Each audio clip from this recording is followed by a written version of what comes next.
Alright, what's going on everyone? Today we are going to be upgrading the Ignite the Forge starter deck. If you want to upgrade one of these, you gotta highlight it, click the clone button down here, and this is gonna add a clone to your decks. These are collapsible tabs, by the way, if you're not familiar with that. So you get a clone here, and this is something you can edit. You can't edit the ones under the starter deck tab. So, how does this deck work? Well, it is a Rakdos. Oh, wait, nope, I forgot something. You need to click here, or if you are on this page, you need to click on the deck box and switch it over to standard because it defaults to alchemy. I clicked the wrong thing. Go back. It defaults to alchemy. Did that change? Yes, it did. And alchemy is just a bunch of poopies, so got to do that. So, how does this deck work? It's a Rakdos artifacts deck, and what's cool about this is a tier 1 deck. This is built around a tier 1 deck, or it used to be a tier 1 deck. It's not at the super top of the metagame at the moment. It might be more of a tier 2 deck at the moment, but this is a top tier deck, and you basically have the deck, Blood Tithe Harvester, Onico Anvil, the Smelter. This is sometimes, it's like 50, it's like 50-50 whether this is played or not, but it's played sometimes. Experimental Synthesizer, this is like a tier 1 deck. The problem is there is like a lot of filler. Twin Shot Sniper isn't very good. This is not really played. The Ceremonial Knife is like, it's whatever. So we just need to take out like a few cards and like just optimize the deck a little bit.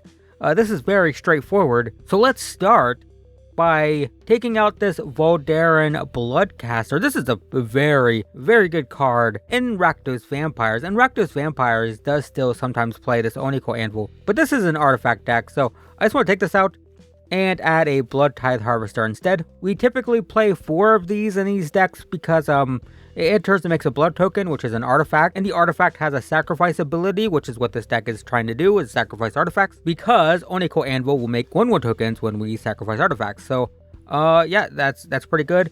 Also, if you have enough blood tokens, you can sacrifice the Blood Tithe Harvester, kill stuff, so it's also nice. So, because this is so good, we're also going to take out this Falkenroth Forebear, once again, perfectly fine in a vampire deck, but this is not a vampire deck. This is a Rakdos Sacrifice artifact deck, so we would rather have this because it makes a sacrificeable artifact. It's kind of what we're doing. Blood Tithe Harvester is also just excellent. This is played in like Pioneer and Explorer, and even I've seen it in Modern and like kind of casual jank decks, but it's a very good card. 2-mana 3/2 makes a blood token, kill stuff. Pretty good. Next, this Ceremonial Knife. It does make a blood token, which is okay, but what's better than that is Experimental Synthesizer. So this, when it enters, you exile the top card and you can play it until end of turn. Note that it says you may play that card, so you can play land, so that's very important. Want to play this before you play your land for turn, just in case you hit a land. And then it could be sacrificed for a 2/2, and when it gets sacrificed, the first ability triggers on entering or leaving the battlefield. So if you sacrifice it, you get another free card, and you could sacrifice it to like Onico Anvil. You can tap it, sacrifice an artifact, deal 1, gain 1, get a 1/1, and also get that card off top. So it's just very good in this Rakdos artifact sacrifice deck. Better than that Ceremonial Knife. So this is controversial. I'm gonna trigger some people, but Dragon Spark Reactor, it's not my favorite. It's very good if you get it on turn 2. Turn 2, it's amazing, but like it feels so bad when you're like behind like an aggro deck and you top deck this and it does nothing. So it's like it's very good or very bad. That's the problem with this card, is sometimes it's very good, sometimes it's useless. So I just want to take this out and put our key card in. This is what we're built around. So some people, you could build a Dragon Spark Reactor deck, have 4 copies of it with the sole intention of winning with Dragon Spark Reactor. It's just janky and inconsistent. So I think it's just better to go with our main sort of our build around. It's the picture on the deck for a reason. It's because this card is amazing. So I just think that's better. And then, okay, look, you can roast me in the comments, but I'm going to take the other one. I know we're going to take the other Dragon Spark. I know that some people really like this card, right? Again, you can build around this if you want. You can add 2 more of them. But I'm going to suggest taking it out for another one of these. Look, tell me I'm wrong in the comments. It's fine. It's really just a matter of you either love it or hate it with the Dragon Spark Reactor, but this is just amazing. Free cards, can make a 2/2 if necessary, but it's so cool to play this, get a card, sacrifice it, get a card. So that's what I'm doing. Sorry. I know some people are just not okay with this. Next, we need to take out this Searchlight Companion. Don't think it's very good. 3 mana 1/1 flying is not great, and it does make a 1/1 spirit, though even though the spirit is colorless, it's not an artifact, so, it's kind of whatever. So I want to take these out, and I want to replace them with a Voldaren Epicure, which is right here. It's a 1 mana 1/1, which is more reasonable, comes down 2 turns sooner, and when it enters, it deals 1 damage to the opponent, and then it makes a blood token, and blood tokens are fun to sacrifice to Oniko Anvil. Also makes our Blood Tithe Harvester better. We get blood tokens here as well. So we have lots of ways to make blood tokens to sacrifice to this. They could be sacrificed to sockets and smelter as well. At the beginning of combat, you can pay 1, sacrifice an artifact to make a 3/1. So these blood tokens from here, from here, from here can be turned into 3/1s with haste that are artifacts, which can then be sacrificed to this. You don't want to sacrifice them to that. But yeah, just more artifact sacrificey stuff by making this blood token. And then there's Big Score. Now, Big Score, I like this card in Is It Spell decks. It was in the Spellweaver deck, and I left it in because I like this card. In this deck, it's fine. It makes a couple treasure tokens, and treasure tokens can be sacrificed. But I'm not blown away by this. I would rather just take these out and replace them with a couple more of these.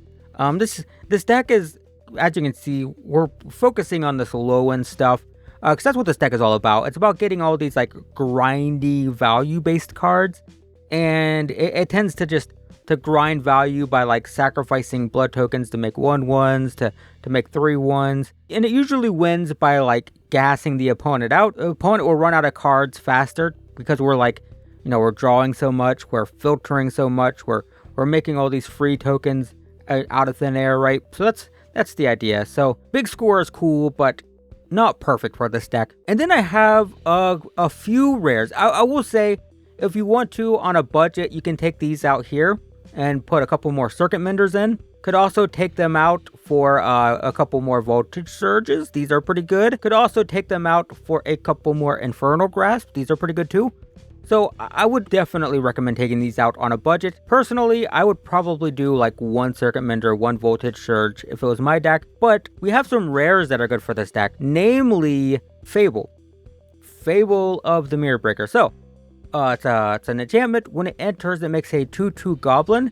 Can I see that Goblin? That's not what I wanted. Let's just put it in the deck. 2. These 2 out. There we go. There's the Goblin. 2/2 Goblin. When it attacks, it makes a treasure. That's very good with the Smelter and the Anvil, because you can sacrifice that. You can sacrifice that treasure. Well, I guess it's here. You can sacrifice this treasure for mana, which is fine. But also you can sacrifice them to make 3/1s and 1/1s and draining and stuff. So that's all great. Actually, if you sacrifice it for a mana, you're still gonna get a 1/1. So that's cool. You can also filter. This kind of replaces Big Score, right? Big Score let you draw 2, discard 2, or draw 2, discard 1, whatever it was. You may discard up to 2 cards and draw that many cards. So if you really like the filtering of Big Score, we get it right back here. And then it flips into a 2/2 that makes a token of a creature every turn. This is very, very good with Blood Tithe Harvester. So basically, let's exit this and bring this over here. So with the Reflection of Kiki-Jiki, you can pay 1, tap this, create a token of Blood Tithe Harvester.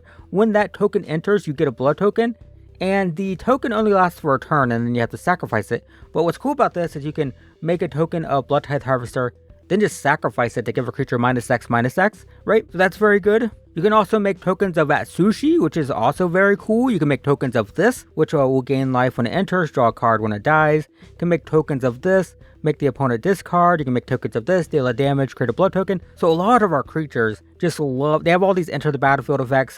Sockets and Smelter doesn't do too much, but you make a token of this here. All of these just love to be copied with a Reflection of Kiki-Jiki. So It just works really well in this deck. Very good. Even though it seems off theme, it's actually very, very good. Makes a treasure, replaces the big score filtering, and then can just copy all these artifact things. Like, by the way, I didn't mention, if you have like Anvil in play, for example, you can make a token of Virus Beetle, make the opponent discard, then sacrifice it to the Oniko Anvil, drain for 1, and get a 1/1 construct that you get to keep, right? Because the token, the token from this only, it has haste, you get to sacrifice at end of turn, but this gives you a permanent 1/1, so you make a token of this 1/1, the token's gonna die, but this is just gonna replace it with another 1/1. So very cool. And lastly, this Dollhouse of Horrors is a cool card. This is very cool for like janky, ridiculous nonsense decks, but it just doesn't really make a ton of sense here.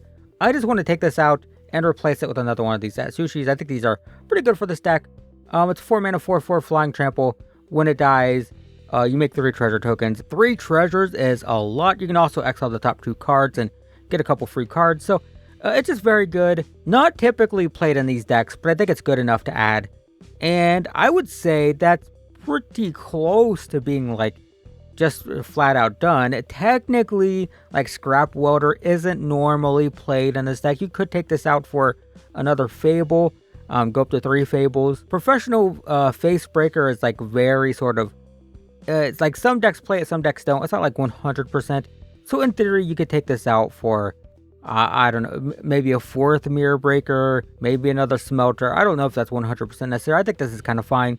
But if there's any imperfection here, I would say Scrap Water going into Mirror Breaker is fine, but it's also like, I'm kind of okay with just keeping it. Either's fine. So yeah, there you go. That is Ignite the Forge. And if you want to, I'll leave a link to this in the, oh, by the way, I forgot to mention, you can also upgrade the mana base with more duels. Replacing these with more Haunted Ridges is good, but I'm going to leave a link to this in the description. But if you want to look at more Rakdos sacrifice decks, just look at any metagame tracking website.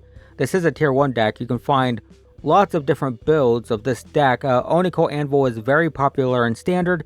Blood Tithe Harvester, very popular in Standard.